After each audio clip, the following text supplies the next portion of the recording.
Alhamdulillah sektor pertanian di mana di dalamnya ada perikanan itu kami di Sulawesi Selatan masih bertumbuh 2,54%. Kandungan protein Pro 5 itu baru berkisar 38,74%.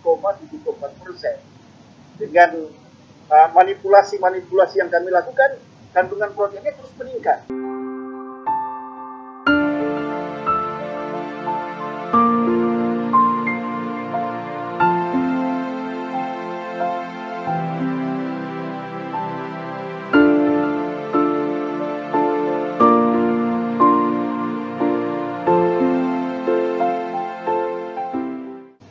Terima kasih pada Pak Hari selaku moderator, yang kita hormati dan kita banggakan Bapak Direktur Jenderal Perikanan Budidaya, kemudian Bapak Direktur Pakan dan Obat Ikan, Bapak Isdrum Mimit Abdul Hamid MSc, kemudian para narasumber dan teman-teman para peserta seminar yang sama-sama saya hormati dan banggakan. Assalamualaikum warahmatullahi wabarakatuh. Terima kasih banyak atas kesempatan yang diberikan untuk berbagi tentang pengembangan zooplankton, khususnya yang kami kerjakan sejak 15 tahun yang lalu, yaitu Pro 5 Sulfa. Mudah-mudahan ini bisa berkontribusi untuk kemajuan negara kita. Ya, semoga ini berkontribusi untuk kemajuan negara kita. Kita baru saja merayakan proklamasi kemerdekaan. Saya juga ingin menyampaikan salam sehat, salam merdeka kepada kita semua. Mendengarkan sambutan Pak Direktur dan sambutan Pak Dirjen, ini memang maknanya menjadi luas. Jadi momentum kemerdekaan ini bisa juga kita maknai sebagai titik awal kita untuk membangun kemandirian, terutama kemandirian untuk pakan, ya, yang bisa mendorong peningkatan produksi budidaya secara nasional dan juga bisa meningkatkan produksi kita secara nasional dan juga daya saing bangsa secara keseluruhan. Jadi pada kesempatan ini saya akan menyampaikan pengembangan Pro 5 Sulfa atau Pro 5 SP untuk menjadi pakan unggulan nasional. Baiklah Bapak Ibu sekalian, ini kita menghadapi ancaman di depan mata. Jadi pada kuartal kedua ini pertumbuhan ekonomi kita negatif, minus 5,32%.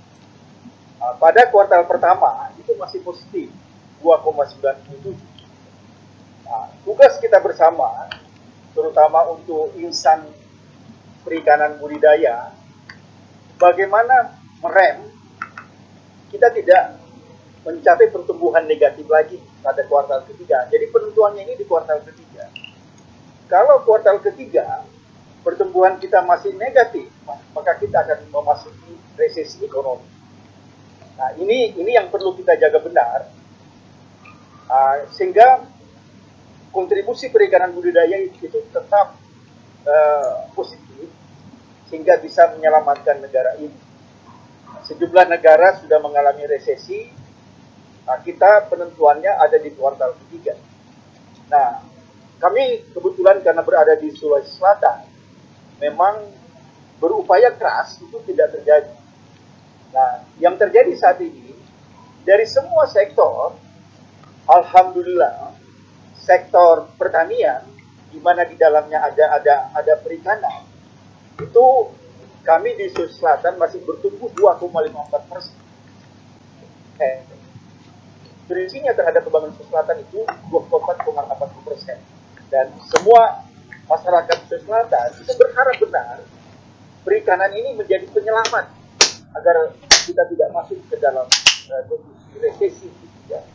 Dan ini kami bisa buktikan bahwa pertumbuhan ekspor untuk bidang perikanan termasuk udang dan komoditas yang lain dibandingkan dengan bulan yang lalu, kami masih bertumbuh 30,33%. pertumbuhan ekspornya. Kemudian dibandingkan dengan tahun yang lalu, jadi Mei 2019 dibandingkan dengan Mei 2020, pertumbuhan kita masih 4,9%. Jadi Bapak Ibu sekalian, untuk merem terjadinya resesi, yang bisa kita temukan, yang kita bisa lakukan adalah yang pertama menciptakan pusat-pusat pertumbuhan ekonomi.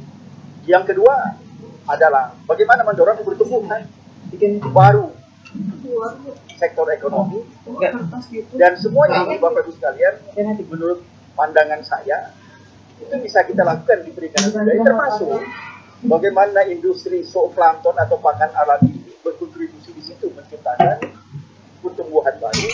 Kemudian yang ketiga, mendorong ekspor yang lebih tinggi sehingga neraca perdagangan kita tidak defisit, tidak negatif. Nah, itu semua bisa menyelamatkan negara ini dari resesi. Nah, sehingga kita terus bertumbuh, pembangunan tetap berjalan, karena sekarang ini yang terjadi di lapangan itu adalah kurangan lapangan pekerjaan, penurunan daya beli masyarakat, penurunan nilai tukar masyarakat termasuk budidaya. Ini semua kita harus pikirkan. Oleh karena itu menurut hemat saya, apa yang kita bahas pada hari ini tidak sekedar berbicara tentang bagaimana menghasilkan teknologinya, tapi ini sudah jauh lebih dalam bagaimana kita menyelamatkan bangsa ini dari resesi ekonomi yang penentuannya tadi saya katakan ada di kuartal ini. Bapak Ibu sekalian, izinkan saya menyampaikan atau juga memperkenalkan bagaimana milestone pengembangan Prodimas Supa ini sejak 15 tahun yang lalu. Jadi Prodimas Supa itu pertama kali ditemukan 2005, kemudian sampai dengan 2007 kami terus melakukan studi atau penelitian dasar tentang studi habitat alami daripada Prodimas Supa itu. Di 2008 baru kami uji pendahuluan untuk kultur, jadi untuk perbanyakan biomas. Kemudian 2009 ini kami membuat komitmen dengan pemerintah Kabupaten Pindrang. Terus terang dalam perjalanan 3 tahun itu sangat terbatas pihak yang bisa memberikan support. Mungkin karena ini potensinya belum diyakini. Kemudian pemerintah Kabupaten Pindrang itu betul-betul mensupport dari berbagai hal, baik kebijakan maupun anggaran. Hanya memang di sini kami ada komitmen bersama dengan pemerintah Kabupaten Pindrang bahwa Pronima ini kita akan lepas secara nasional atau secara luas ketika 6 kecamatan pesisir itu sudah bisa mengembangkan Pronima Supa. Itu komitmen kami, karena ini komitmen yang kami pegang sampai sekarang, karena kami menghargai kepedulian dan dukungan dari pemerintah Kabupaten Pindrang. 2010 sampai 2013 kami terus melakukan studi.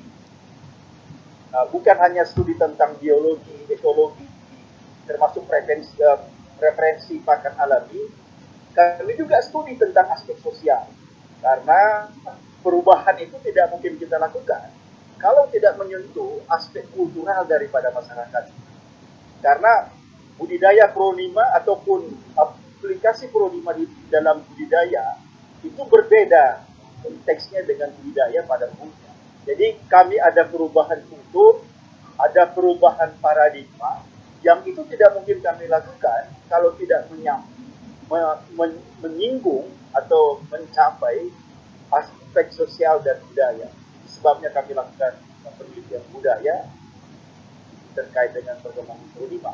Kemudian 2014 itu ini mulai digunakan untuk merevitalisasi budidaya udang windu di Kabupaten Pindrang. Karena Bupati pada waktu itu Andi Aslam sangat berkeinginan bahwa bagaimanapun sulitnya pengembangan udang windu harus tetap menjadi ikon daripada Kabupaten Pindrang. Ketika orang pada beralih kepada Paname, dia minta bahwa ada saatnya nanti udang windu ini kembali akan menjadi ikon. Oleh karena itu, Kabupaten Pindrang tidak perlu ikut-ikutan dengan daerah lain mengembangkan Paname. Paname tetap dikembangkan, tapi tetap udang windu juga harus menjadi ikon daripada Kabupaten Pindrang. Nah, di dalam diseminasi teknologinya itu tidak mungkin kita tidak melibatkan masyarakat. Oleh karena itu kami bikin namanya Sekolah Lapang Pronima Supa ini untuk memperluas diseminasi, melibatkan semua kelompok pembudidaya atau pokdakan di 6 kecamatan. Dan saya ingin menyampaikan ini adalah sekolah lapang pesisir yang pertama di Indonesia. Dan ini kemudian BMKG, Balai Meteorologi, Klimatologi dan Geofisika, menangkap ini, dan ini kemudian mereka sampaikan di FAO bahwa ini adalah sebuah terobosan bagaimana mengantisipasi perubahan itu.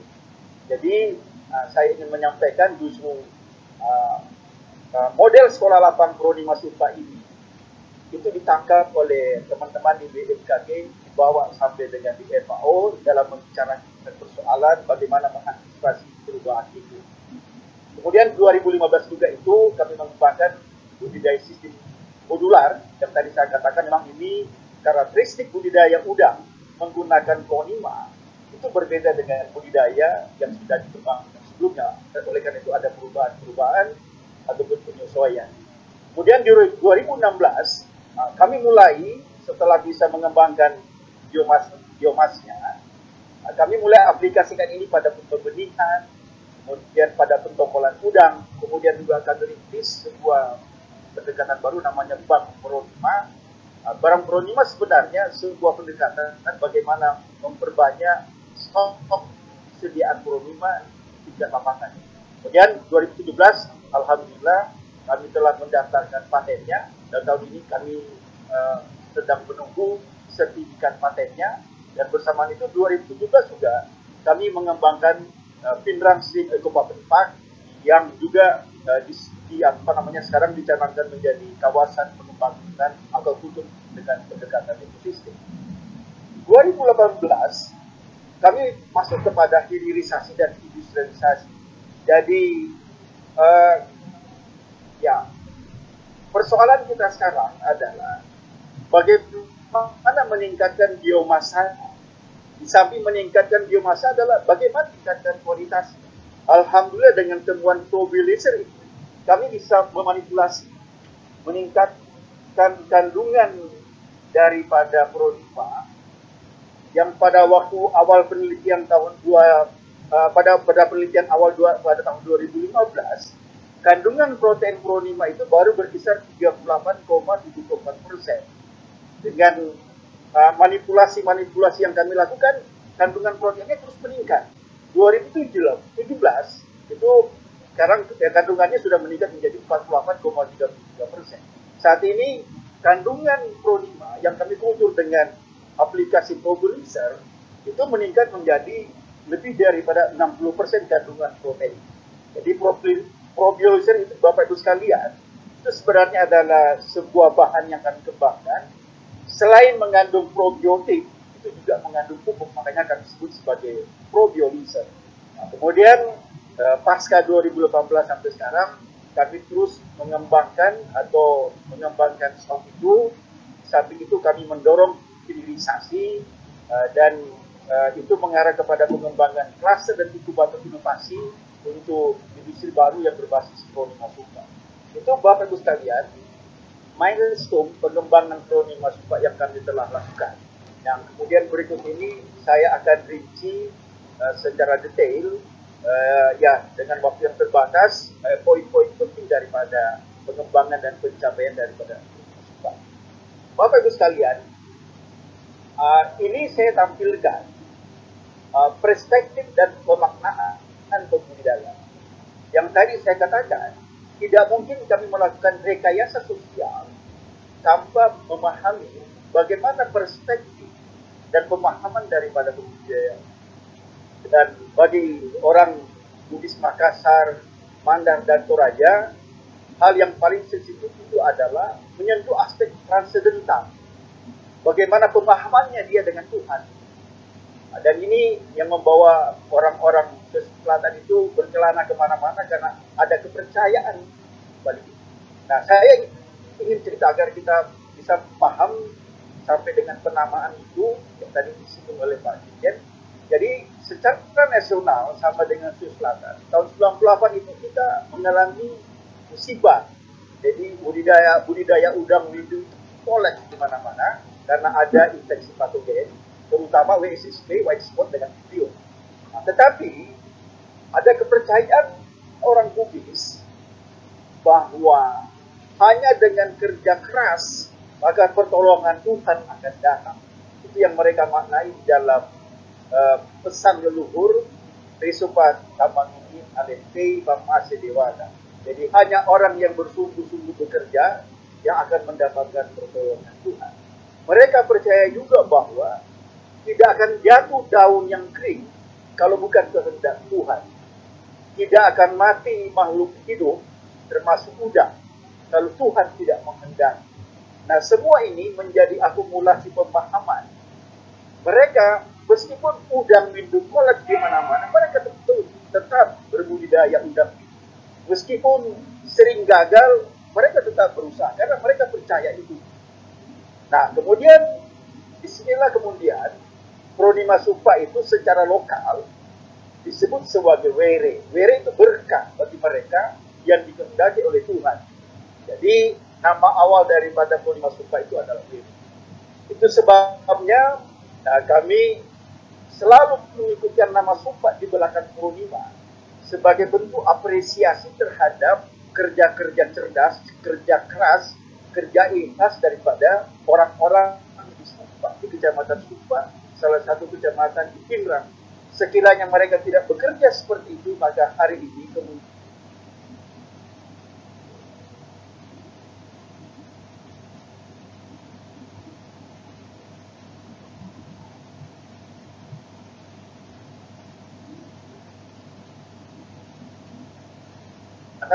oleh karena itu kita pun juga seharusnya bangga. Nah, dan saya mohon di dalam penggunaan penggunaan nama umum kita gunakan Pronima Supa. Supa itu sebagai penghormatan kepada orang-orang Supa yang telah bekerja keras sehingga kita mengenali namanya Pronima Supa sampai hari ini. Nah, ini Bapak sekalian, lokasi penemuan pertama daripada Pronima itu. Kemudian bagaimana komitmen Kabupaten Pinrang, pemerintah daerah Kabupaten Pinrang terus mensupport pengembangan ini sejak tahun 2005 sampai dengan hari ini. Dan alhamdulillah di tahun 2018 kami mempunyai gubernur baru. Gubernur ini juga punya komitmen yang sama bahwa dia ingin mengembalikan kejayaan Udang Sipto. Udang Sipto itu nama lokal untuk udang windu di Sulawesi Selatan. Jadi ini luas ya, bertemu dengan mutu ya. Nah, sehingga itu sebabnya kenapa kalau saya berbicara tentang pengembangan Pronima Supa, itu pasti nanti dikaitkan dengan udang windu. Karena itu adalah kehendak dari pemerintah kabupaten yang juga selaras dengan kehendak daripada pemerintah Provinsi Sulawesi Selatan. Bapak Ibu sekalian, sebelum saya berbicara tentang keunggulan dan pencapaian Pronima Supa, izinkan saya menyampaikan aspek-aspek yang menjadi justifikasi kenapa Pronima Supa itu bisa kita unggulkan sebagai pakan unggulan nasional. Ini adalah hasil analisis nutrisi, ya, baik asam amino esensial maupun asam lemak esensial yang mungkin tidak bisa saya sebutkan semua. Ini contoh hasilnya. Jadi secara nutrisi, secara gizi, maka kandungan asam amino dan asam lemak daripada Pronima Supa ini memadai ya, dan bisa menjadi faktor yang mendukung pertumbuhan dan kelangsungan hidup komunitas yang kita budidayakan. Nah, Bapak Ibu sekalian, ini hasil penelitian yang kami telah publish pada Journal of Life Science and Technology tentang jenis fitoplankton dan zooplankton yang hidup bersimbiosis dengan Pronima Supa. Atau untuk bisa mendukung produksi biomas Pronima Supa, kita harus menghadirkan organisme ini. Karena pertumbuhan dan stabilitas sediaan Pronima Supa sangat tergantung kepada ketersediaan fitoplankton dan zooplankton jenis seperti ini. Dan juga saya ingin sampaikan, kunci daripada keberhasilan kami memanipulasi kandungan protein yang terus meningkat, itu karena kami sudah dapat data jenis plankton apa saja yang hidup bersama dengan Pronima subra. Jadi kunci bagaimana memanipulasi kandungan proteinnya sampai sekarang ini mencapai lebih daripada 60%, itu terletak di sini. Pengetahuan atau informasi tentang jenis plankton yang dibutuhkan. Bapak Ibu sekalian, penelitian-penelitian yang kami lakukan selama 15 tahun itu sebenarnya tidak hanya untuk produksi massal, tidak hanya untuk kepentingan hatchery, kami sudah kembangkan untuk pentokolan. Ya, di udang bidu itu sekarang kalau ingin selamat, ingin produksinya bagus, harus kita gunakan teknik pentokolan. Nah, juga untuk pembesaran dan pada tahun 2018 ke atas kami mulai merancang industri baru berbasis Pronima subra. Ini beberapa rekaman daripada kegiatan penelitian itu. Nah, tadi Pak Dirjen mengatakan substitusi. Ya memang karena Artemia yang dikembangkan oleh Mas Fairuz, senior saya, itu memang harus terus kita kembangkan. Dan untuk mengatasi persoalan impor Artemia, maka kita terus melakukan penelitian. Karena Artemia di selatan ini makin lama makin langka. Bahkan hitungan kami terakhir, setahun itu diperlukan 26,3 miliar per tahun hanya untuk membeli Artemia. Jadi ketergantungan terhadap Artemia impor ini harus ditekan dan kalau bisa diakhiri. Mudah-mudahan Mas Fairuz bisa menemukan, bisa mengembangkan produksi massal Artemia. Karena ini betul-betul sangat tergantung di kita. Nah, alhamdulillah Pronima ini sudah mulai bisa kita gunakan untuk musim-musim penggunaan Artemia. Nah, kalau menggunakan Artemia menggunakan Pronima hidup itu dengan menggunakan stadia soya, jadi kan kami bagi tiga. Jadi stadia Pronima ini ada 3, yaitu adalah soya, 4 ya, jadi telur, soya, kemudian Pronima muda dan dewasa. Pronima soya, jadi stadia soya itu sudah bisa digunakan untuk PL8 udang hidup. Nah, tapi sekarang kami kembangkan tidak hanya menggunakannya hidup, sekarang pun kami mulai mengarah kepada industri bagaimana memproduksi pakan telur di hatchery menggunakan tepung Pronima. Nanti saya akan jelaskan sebagai nanti daripada itu. Jika kita berharap bahwa ketergantungan terhadap Artemia ini bisa kita tekan dan kita bisa meningkatkan daya saing daripada budidaya karena kosnya bisa kita tekan segala lagi. Nah, ini Bapak Ibu sekalian, beberapa kegiatan bagian pertahanan secara rol ataupun di tambak, dan ini melibatkan kelompok pembudidaya atau pemudakaan yang ada di Kabupaten Pindrang. Yang jadi ini adalah bagian daripada implementasi atau aplikasi hasil pembelajaran studi sekolah lapang Pronima subra. Seperti saya akan jelaskan. Jadi ini adalah bentuk aplikasi daripada hasil pembelajaran di sekolah lapang Pronima subra yang melibatkan seluruh kelompok pembudidaya dari 6 kecamatan pesisir yang ada di Kabupaten Pindrang. Jadi mereka tidak hanya belajar teori, tapi langsung mempraktekkan di lapangan hasil pembelajaran itu. Dan pembelajaran ini dilakukan setiap 2 minggu dan berbasis persoalan yang dihadapi oleh pembudidaya. Nah, ini hasilnya Bapak Ibu sekalian. Jadi pada tahun 2014 kami mulai mengaplikasikannya langsung di lapangan dan kita bisa lihat pencapaiannya seperti ini. Aplikasi Pronima subra itu bisa panen 200 rata-rata, ini akan rata-rata 285,44 kg per hektar per musim tanam. Yang tidak menggunakan Pronima, panen udang hidungnya itu hanya 50,63 kg per hektar tanam. Nah, dan yang juga menggembirakan bukan hanya produksinya yang tinggi, tapi periode budidaya menjadi lebih singkat, hanya 47 hari. Tapi saya katakan ini tadi menggunakan tokolan. Jadi masyarakat Kabupaten Pindrang yang mengaplikasikan Pronima subra itu bisa panen 5 kali setahun karena siklus budidayanya hanya sekitar 47 hari. Nah, sementara kalau tidak menggunakan Pro 5 Super itu, periode budidaya artinya menebar sampai dengan panen itu butuh waktu kurang lebih 120 hari. Nah, kemudian ini bagaimana pencapaian daripada sekolah lapang Pro 5 Super.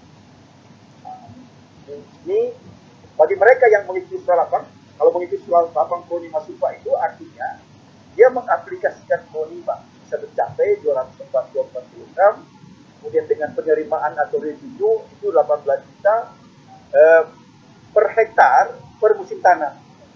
Sementara yang tidak itu hanya sekitar 6 juta dan hasilnya hanya 72 kg.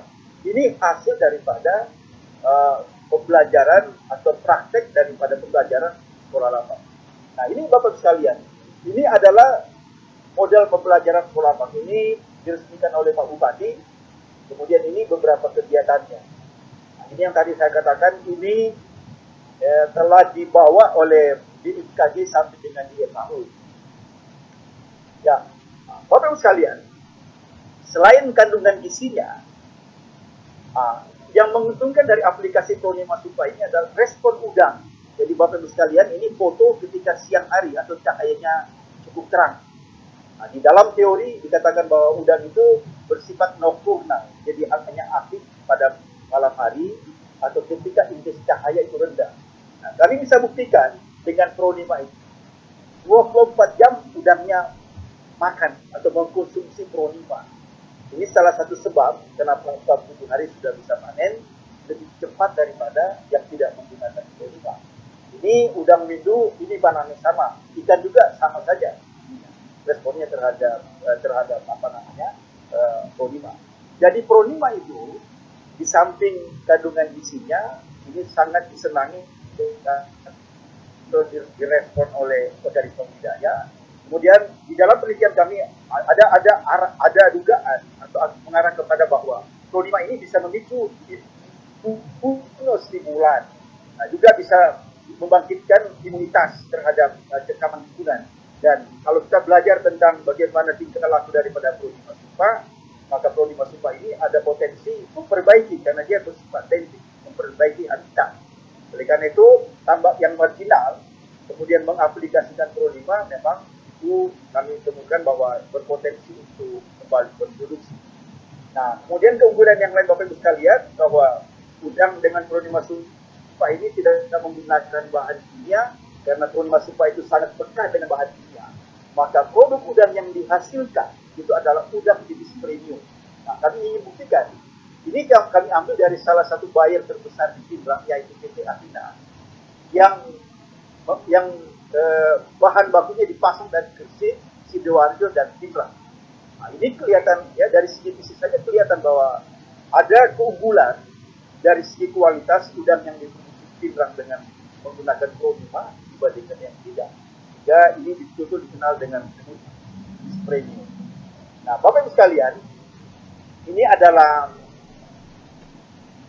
kepemilikan paten yang kami peroleh. Jadi setelah didaftarkan pada Desember 2017, alhamdulillah pada tanggal 14 Juli dengan nomor ID 69758 itu adalah nomor paten Pro 5 yang kami peroleh. Nah, ini kami diberitahu karena ada proses ada persoalan administrasi atau ada karena ada kendala COVID, sertifikatnya masih dalam proses, tapi kami sudah dinyatakan granted tanggal 14 Juli, artinya ini sudah resmi. Patennya kami peroleh pada tanggal 14 Juli dengan ID 1679758. Oleh karena itu, kami punya 8 klaim terhadap Pro 5, sehingga kami berharap ini bisa melindungi daripada penggunaan ataupun komersialisasi daripada Pro 5. Nah, sehingga itu betul-betul menjadi milik kami, tidak dikomersialkan untuk kepentingan yang macam-macam. Ya, kemudian Bapak Ibu sekalian, saya ingin menyampaikan harapan kami bahwa Pro 5 itu tidak hanya untuk kepentingan budidaya dalam pengertian untuk pembenihan, protokoler dan pemasaran, tapi Pro 5 ini menjadi sebuah industri baru yang kami berharap itu bisa mendorong menjadi pusat-pusat pertumbuhan dan menjadi pusat pertumbuhan baru ekonomi. Pak, ini mendapat dukungan, ini adalah Pak Bupati Pindrang yang sekarang, ini yang Pak Gubernur. Jadi pemerintah kabupaten dan provinsi Kalimantan itu sudah memberikan respon kepada kami untuk mengembangkan industri baru dan supaya saya akan tunjukkan bagaimana uji coba dan proses produksi yang sedang berlangsung sampai dengan hari ini. Bapak Ibu sekalian, di dalam pengembangan Pronima sebagai sebuah entitas pertumbuhan ekonomi, kami desain dengan model seperti ini. Memang berbasis ekosistem ekosistem bisnis, di mana di situ nanti ada 3 bagian yang penting: ekosistem ilmu pengetahuan atau tech, ekosistem inovasi, kemudian ekosistem entrepreneur.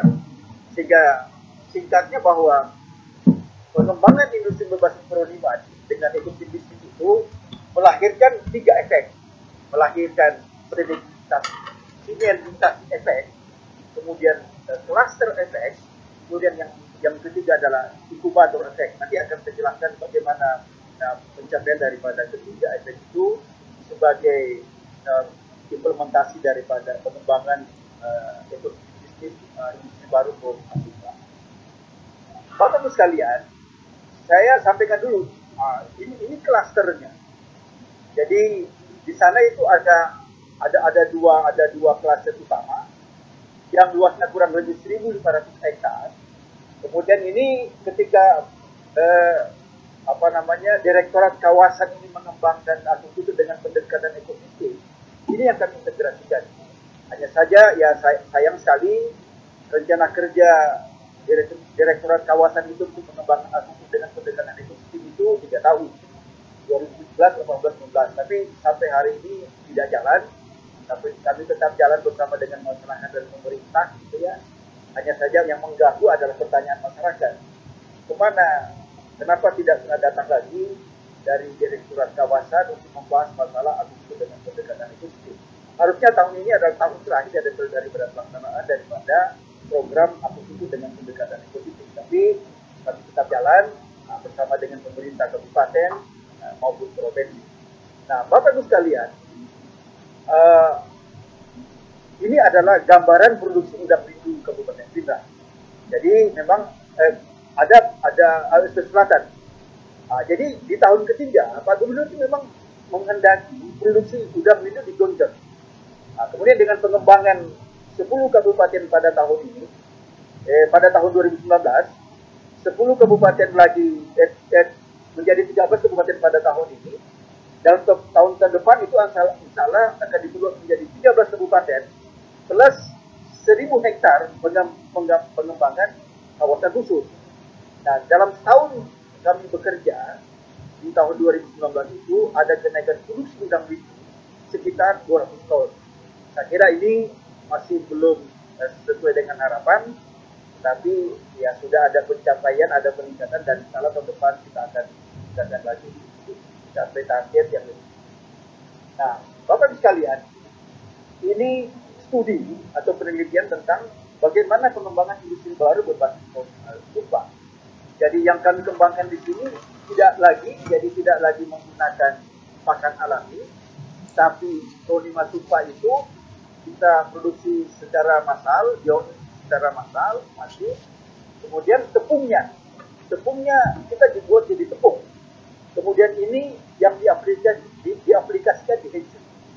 Nah, sintasan di hatchery dengan tepung Pronima itu dengan berbagai kadar protein itu menghasilkan sintasan terendah 79,30 dan tertinggi 97,3. Kemudian kami hitung FCR-nya sekitar 0,4 sampai dengan 0,5. Dan ini adalah yang saya kira yang terpenting di hatchery itu adalah vitalitasnya. Kita bisa menghasilkan vitalitas udang itu, vitalitas benur yang memadai. Ini kami berikan dia stressor. Kemudian ini hasil daripada larvanya PL12. Nah, ini Bapak Ibu sekalian, ini pakannya. Ini pakan yang kami produksi khusus untuk benur dan itu. Nah, memang kami belum berikan merek, karena saat bersamaan kami juga mengerjakan probioliser yang itu sudah siap untuk diimunisasi. Nah, ini adalah pengembangan populasi udang itu dengan kinerja peningkatan kinerja Bank Pro 5. Jadi Bank Pro ini adalah produksi massal Pro 5, ini adalah Pro 5 itu. Kemudian ini stabilitas Pro 5 ini, kemudian peningkatan kadarnya menjadi di atas 60% protein, itu karena kita barengi dengan aplikasi probioliser. Ini hasil pokoknya, pertumbuhannya, produksinya, STR-nya. Ya, tadi sudah ada kita dapat tingkatannya 90%. Ini saya kira cukup memadai. Kemudian ini untuk pembesaran. Bapak Ibu sekalian, ini produksi probioliser yang kami hadirkan, namanya Beraka Pro. Beraka itu juga sama dengan bere, itu berkah. Di dalam produksi udang skala konsumsi, kami bisa mencapai sintasan ataupun survival rate itu 90 sampai 94,45%. Dan ini melibatkan mahasiswa. Ini udang hasil panennya. Ini diinspeksi oleh ASIC. ASIC itu adalah ASEAN Seafood Import Kolaboratif yang sedang mensertifikasi kawasan ini untuk bisa masuk ke pasar Eropa dan Amerika. Hanya saja memang karena ada kendala COVID, maka inspeksi itu ataupun sertifikasinya mengalami hambatan. Nah, ini Bapak sekalian yang probioliser. Nah, kami mempunyai pandangan bahwa ini bukan hanya untuk Pro 5 sebenarnya. Bisa kita kembangkan untuk simulasi pertumbuhan rumput laut, kemudian peningkatan produksi alga dan plankton yang lain.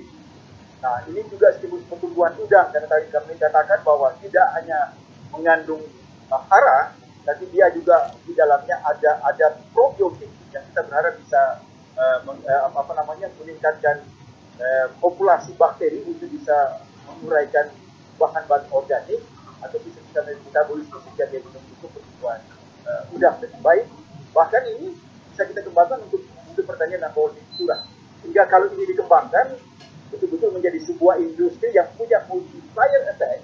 Sehingga kita berharap ini bisa meningkatkan lapangan kerja, meningkatkan pendapatan, dan juga yang paling penting dalam keadaan COVID-19 seperti ini dan ada kecenderungan resesi, kita bisa memulihkan ekonomi desa. Nah, ini kemudian ini adalah pakan buatan berbasis Pro 5, ini tepung. Nah, ini bisa digunakan bukan hanya untuk udang dengan berbagai media, ini juga bisa kita gunakan untuk pakan ikan, termasuk ikan hias, pakan juga. Jadi tetap ini mempunyai multiplier effect. Kita berharap ini dapat mendorong terjadinya produksi berlangsungnya industri baru di pedesaan yang bisa meningkatkan pendapatan masyarakat. Bapak Ibu sekalian, di bagian-bagian akhir ini saya ingin tunjukkan bagaimana perjalanannya semua itu. Ini adalah cluster synergistic effect. Kami juga telah memulai kerjasama dengan Kementerian Riset dan Badan Riset dan Inovasi Nasional. Memang di dalam SGD itu beliau sepakat untuk mendukung kawasan ini menjadi pengembangan industri baru berbasis Indonesia. Hanya memang ini tahun ini tidak bisa jalan karena ada persoalan COVID di mana ada reposisi anggaran. Kemudian ini adalah kita menjadi ini dengan kooperasi. Jadi Bapak Ibu sekalian begini, industri baru ini nanti akan dikelola oleh kooperasi, namanya kooperasi BNT Syariah Gapoktan Landisa yang memproduksi probioliser. Probioliser ini nanti digunakan oleh petani. Petani ini nanti akan memproduksi Pro 5 secara massal, bukan hanya untuk budidaya udangnya ataupun ikannya, tapi produksi biomas Pro 5 ini nanti itu digunakan dijual kembali kepada perkembangan dan operasi untuk menjadi bahan baku pakan. Jika terjadi dikit ekonomi yang kita berharap itu bisa memulihkan ekonomi. Ini sebut inkubasi. Ini serang kami dampingi kita. Ini adalah kawasannya, ini pelibatan dan ini panen udang pada tahun lalu Desember, Pak Gubernur ke Selatan dan Pak Bupati itu hadir dan ini mewakili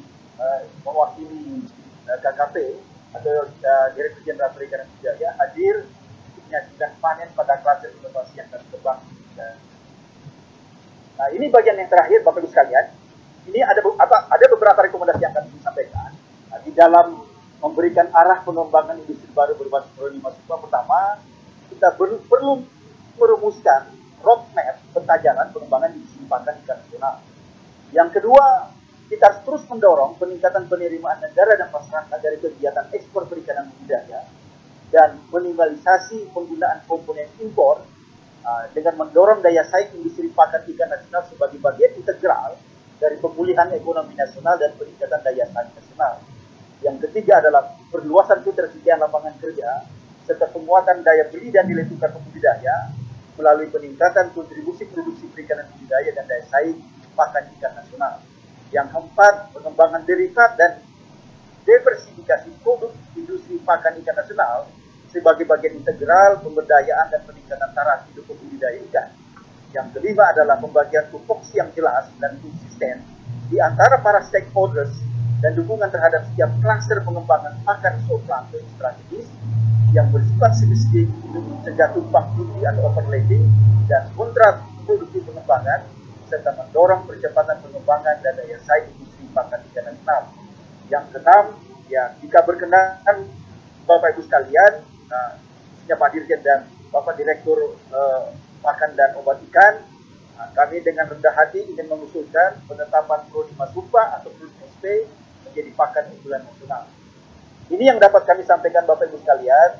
Semoga ini bermanfaat bagi kita semua, bermanfaat bagi masyarakat, bermanfaat bagi kemajuan pembangunan nasional.